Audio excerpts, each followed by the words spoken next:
Hello dear pharma student, welcome to GDC pharma job. जिस notification का आप सभी को बहुत ही बेसब्री से इंतज़ार था, जी हाँ, हमने आपको कुछ समय पहले ही DSSSB दिल्ली सब ऑर्डिनेट सर्विस सिलेक्शन बोर्ड की ओर से जो 318 पदों पर वैकेंसी आई है, इसके लिए शॉर्ट नोटिफिकेशन हमारे चैनल में आपने देखा था। बहुत सी कन्फ्यूज़न थी कि क्या कुछ एलिजिबिलिटी क्राइटेरिया रहने वाला है, क्या कुछ है एज लिमिट, किस प्रकार से फॉर्म को अप्लाई करना होगा, क्या कुछ है लास्ट डेट, सभी चीज़ों के बारे में बहुत ही कन्फ्यूज़न था क्योंकि वो शॉर्ट नोटिफिकेशन था। आज हम इस वीडियो में पूरी डाउट को आपकी क्लियर कर देंगे कि कौन से स्टूडेंट रहने वाले हैं एलिजिबल, किस प्रकार से फॉर्म को अप्लाई करना होगा, एग्जाम पैटर्न क्या कुछ रहने वाला है और साथ ही एज लिमिट क्या कुछ रहने वाली है। तो सभी चीज़ों के बारे में बात करेंगे इस वीडियो में। तो जैसे ही आप जाएंगे दिल्ली सब ऑर्डिनेट सर्विस सिलेक्शन बोर्ड की ऑफिशियल वेबसाइट में, जिसका आपको लिंक डिस्क्रिप्शन बॉक्स पे मिल जाएगा। यहाँ पर हम जाएंगे, नीचे आप स्क्रॉल करते जाइए, यहाँ पर आपको वैकेंसी एडवर्टाइज्ड दिया गया है, इसे आप क्लिक करेंगे तो जितने भी अपडेट है वो आपको यहाँ पर नजर आएगी। अब यहाँ पर आपको जाना है जो कि एडवर्टाइजमेंट नंबर 4 दिया है, ठीक है, इसे आपको जस्ट करना है क्लिक। डाउनलोड में जाइए, आपको PDF ओपन मिल जाएगी। इस प्रकार से PDF ओपन हो जाएगी, जिसको आप लोग, इसका जो लिंक है इस PDF का वो भी डिस्क्रिप्शन बॉक्स में दिया गया है, आप डायरेक्टली यहाँ पर जाकर डाउनलोड कर सकते हैं, ठीक है। अब देखिए, पहले ये क्लियर कर दिया गया था कि इनका जो ऑनलाइन एप्लीकेशन का स्टार्टिंग डेट है वो क्या कुछ रहने वाली है, तो ये 13 फरवरी रहने वाली है। मीन्स अभी भी आपके पास टाइम है ना, लगभग काफ़ी टाइम अभी है, 9 से 10 दिन की टाइम अभी आपके पास है। तो आपको कोई भी घबराना नहीं है, सभी चीज़ों को आराम से सोचिए, आराम से इनकी इंस्ट्रक्शन को स्टडी कर लीजिए, एक बार रीड कर लीजिए, आपके पास अभी काफ़ी टाइम है, ठीक है। फिर हम देखते हैं, देखेंगे क्या कुछ है। इसकी स्टार्टिंग डेट 13 फरवरी रहने वाली है और क्लोजिंग डेट भी क्या है, पूरे 1 महीने की टाइम दे दी गई है यहाँ पर, जो कि रहने वाली है 13 मार्च। क्लियर है यहाँ पर, ठीक है। ये चीज़ें हमने पहले ही देख लिया था। अब हम बात करेंगे जो कि हमारा पोस्ट कोड क्या रहने वाला है। ध्यान दीजिएगा पोस्ट कोड को, क्योंकि इसी के अकॉर्डिंग हम नीचे अभी देखेंगे कि क्या कुछ हमारा एग्जाम पैटर्न रहने वाला है। क्लियर है, देखिए 124 है post code. Name of post क्या है, फार्मासिस्ट, ठीक है। डिपार्टमेंट क्या कुछ रहने वाला है, हेल्थ एंड फैमिली वेलफेयर की ओर से आया हुआ है, ठीक है। ग्रुप C की वैकेंसी है। अब हम बात करेंगे, आप देखेंगे टोटल पोस्ट क्या कुछ है, तो 318 पोस्ट रहने वाली है। कैटेगरी वाइज बात कर लेते हैं तो UR मीन्स अनरिजर्व की 96 पोस्ट है, OBC की भी 96 पोस्ट है, SC की 21 पोस्ट है, ST की 40 पोस्ट है और EWS की 65 पोस्ट यहाँ पर रहने वाली है। क्लियर है, सभी चीज़ें एक बार फिर से आप लोग जरूर से PDF को डाउनलोड करके एक एक चीज़ों को जरूर से चेकआउट कर लेंगे, है ना। आगे चलते हैं, यहाँ बात तो हो गई कि क्या कुछ पोस्ट रहने वाली है और इसके बारे में हमने पहले भी डिस्कस कर लिया है, ठीक है। अभी जो न्यू नोटिफिकेशन आई हुई है, जहां पर आपको सारी चीज़ें जो अभी तक डाउट थी कि एसेंशियल क्वालिफिकेशन क्या है और एज लिमिट क्या कुछ हो सकता है, इसके बारे में डिटेल हम बात करेंगे। तो आप देखेंगे, सबसे पहले आते हैं हम लोग एजुकेशन क्वालिफिकेशन में, ठीक है। देखिए एसेंशियल क्वालिफिकेशन क्या कुछ बोला गया है, bachelor degree in pharmacy, it means B pharma, okay, B pharma की स्टूडेंट है यहाँ पर एलिजिबल। फिर क्या कुछ बोला गया है कि इनका registered as pharmacist under pharmacy act 1948, ठीक है, जिनका रजिस्ट्रेशन होना चाहिए एज अ फार्मासिस्ट।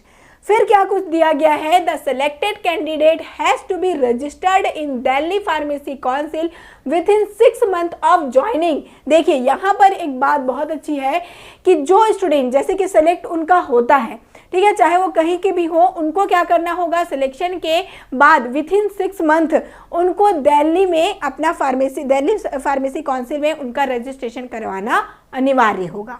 ओके, ये चीज़ें क्लियर हैं, ठीक है। तो यहाँ पर B फार्मा के स्टूडेंट रहने वाले हैं एलिजिबल, ये क्लियरली यहाँ पर दिया गया है, ठीक है। अब जो D फार्मा के स्टूडेंट होंगे उनको जरूर से, अभी भी टाइम है क्योंकि अभी एप्लीकेशन फॉर्म स्टार्ट नहीं हुई है, हो सकता है कुछ चेंजेस हो जाए, तो आप ज़रूर से मेल करिए।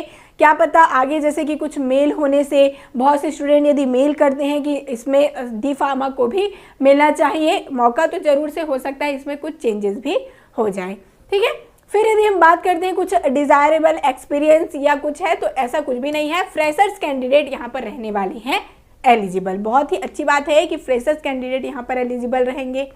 पे स्केल की बात करेंगे तो ग्रुप C का ये रहने वाला है और लेवल 5 का रहने वाला है पे स्केल। मीन्स यहाँ पर पे स्केल भी बहुत ही अच्छी दी गई है, 9200 से लेकर 92,300 तक का रहने वाला है यहाँ पर इनका पे। ठीक है, एज लिमिट की यहाँ पर बात करेंगे, बहुत ही इंपॉर्टेंट आप अपडेट देख पाएंगे, बहुत ही कम है एज लिमिट 27 ईयर। ठीक है, 27 ईयर दे दिया गया है एज लिमिट। ओके, अब आपको लग रहा होगा कि बहुत ही कम ये एज लिमिट दिया गया है, इसके लिए भी आप मेल करके अपनी जो क्वेरी है उसको सॉल्व करिए। देखिए, पर भी साथ ही साथ यहाँ पे ध्यान दीजिएगा, एज लिमिट 27 दिया गया है, पर हम लोग जाएंगे भी टेबल आप देखते जाएंगे 7th नंबर में, यहाँ पर कुछ रिलैक्सेशन है। ठीक है, कैटेगरी वाइज क्या कुछ रिलैक्सेशन है ये भी हम आगे देखेंगे, फिर आपको चीज़ें क्लियर होंगी। ठीक है, तो यहाँ पर तक की चीज़ें क्लियर है कि एज लिमिट 27 है। ठीक है, और साथ ही साथ क्या कुछ रिलैक्सेशन है वो भी डिस्कस कर लेंगे। बात थी यहाँ पर एसेंशियल क्वालिफिकेशन की, जिसको हमने यहाँ पर डिस्कस कर लिया कि बी फार्मा के स्टूडेंट रहेंगे एलिजिबल। क्लियर है, आगे चलते जाते हैं। अब हम बात करेंगे कि क्या कुछ हमारा एग्ज़ाम का पैटर्न रहने वाला है। ओके, और क्या कुछ पे मतलब कि फ़ीस जो रहेगी हमारी, एप्लीकेशन फ़ीस क्या है, सभी चीज़ों को हम लोग देखते जाते हैं। एप्लीकेशन फ़ीस की चलिए फर्स्ट बात कर लेते हैं, फिर हम बात करेंगे एग्ज़ाम पैटर्न की। तो यहाँ पर ओनली 100 रुपीज़ रहने वाली है इसकी पे। ठीक, मतलब कि एप्लीकेशन फ़ीस। ठीक है, एप्लीकेशन फ़ीस ओनली 100 रुपीज़ है, तो आपको कोई इसमें दिक्कत भी नहीं होनी चाहिए एप्लीकेशन में। अब हम बात करते हैं, देखिए तभी मैंने आपको कहा था कि पोस्ट कोड आप याद रखेंगे, क्या था 124। ओके, तो यहाँ पर देखिए क्या कुछ रहेगा, तो 2 आवर्स का अपना एग्जाम रहेगा। कितने घंटे की रहेगी, 2 घंटे की एग्जाम रहेगी। 200 क्वेश्चन आएंगे जो कि 200 मार्क के यहाँ पर रहने वाले हैं। क्लियर है चीज़ें, क्या कुछ रहेगा पैटर्न एग्जामिनेशन का। तो अभी आपने देखा होगा जितने भी अभी और एम्स में आई हुई थी, ESIC की जितनी भी वैकेंसी आई हुई थी, वहाँ पर फार्मा और नॉन फार्मा दोनों ही सब्जेक्ट से क्वेश्चन आए हुए थे।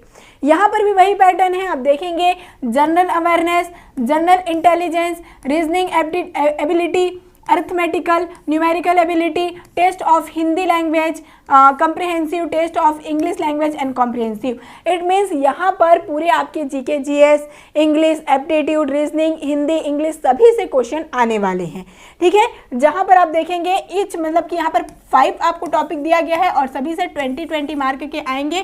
तो 20 × 5 कर लेते हैं हम लोग, तो क्या हो जाएगा आपका 100। ओके, तो यहाँ पर हो गया 100। अब सेक्शन बी में देखेंगे तो ये आपके जो फार्मा पार्ट से, ठीक है, 100 क्वेश्चन क्या आएंगे आपके फार्मा पार्ट से फिर आएंगे। तो यहाँ पे आप देख सकते हैं पूरा इक्वल है, 100 आपके नॉन फार्मा और 100 फार्मा पार्ट से आने वाले हैं।